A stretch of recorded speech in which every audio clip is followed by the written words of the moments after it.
The headline news: Who leads the Taliban? Who is Mullah Baradar?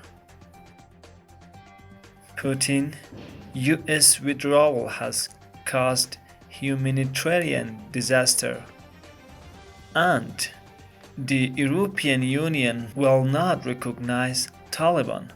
Welcome for this time news. Hope you keep watching this news up to end. The news detail: Who leads the Taliban? So what else do we know about the Taliban and who leads them? At the head of the group is Hibatullah Akhundzada, who became the group's supreme commander in May 2016, in charge of political, military, and religious affairs. In the 1980s, he participated in the Islamist resistance against the Soviet military's campaign in Afghanistan. But his reputation is more that of a religious leader than a military commander. Akhundzada worked as head of the Sharia courts in the 1990s. He is believed to be in his sixth and has lived most of his life in Afghanistan. Mullah Baradar may lead Taliban government. We have been hearing more about who might be in an eventual Taliban government. Reuters news agency is quoting unnamed Taliban sources as saying that one of the group's co-founders, Mullah Baradar, will lead the new government. Baradar, who heads the Taliban's political office, will be joined by Mullah Muhammad Yaqub, the son of the late Taliban co-founder Mullah Umar, and Sher Muhammad Abbas Sanakzai in senior position in the government. These sources say. Who is Mullah Baradar? In its latest update on when Afghans could expect a government to be announced, Taliban spokesman said it would happen on Saturday at the earliest, and added that the report on who will be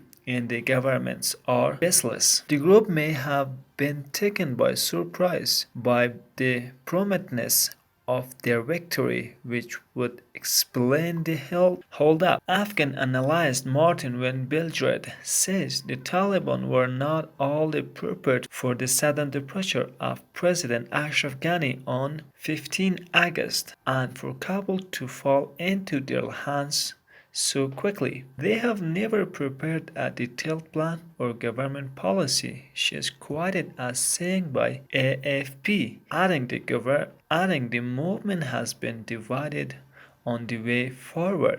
Putin: US withdrawal has caused humanitarian disaster. Russian President Vladimir Putin has said that the US withdrawal from Afghanistan is a catastrophe and has caused a humanitarian disaster, showing lessons have not been learned from previous US-led interventions. Mr. Putin said that attempts by Western nations is impose democracy by force we are bound to fail. Sanction, he said, whether against Russia or other countries, were the continuation of the same failing policy.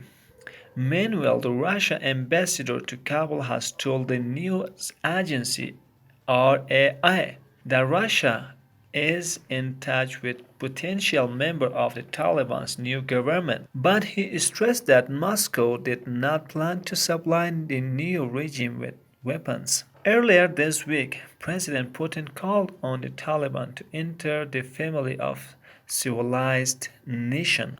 And finally, the European Union has said it won't recognize the Taliban as the new government of Afghanistan. EU Foreign Affairs Chief Joseph Borrell said any engagements would be subject to strict conditions and would only be to support the Afghan peoples. Washington has taken a similar position, but Russia and China have both indicated a softer stance. The EU also said it aimed to coordinate its contact with the Taliban through a joint EU presence in Kabul to oversee evacuations and to ensure that a new Afghan government fulfills commitments on issues including security and human rights. We have decided to work in a coordinated manner if the security conditions are met. He said at a meeting of the Blessed Foreign Ministry in Slovenia. He also said the UN would coordinate strongly on Afghanistan with US, G7, G20, and other organizations, and what it would initiate a regional political platform of cooperation with the country's neighbors. Thanks for this time news.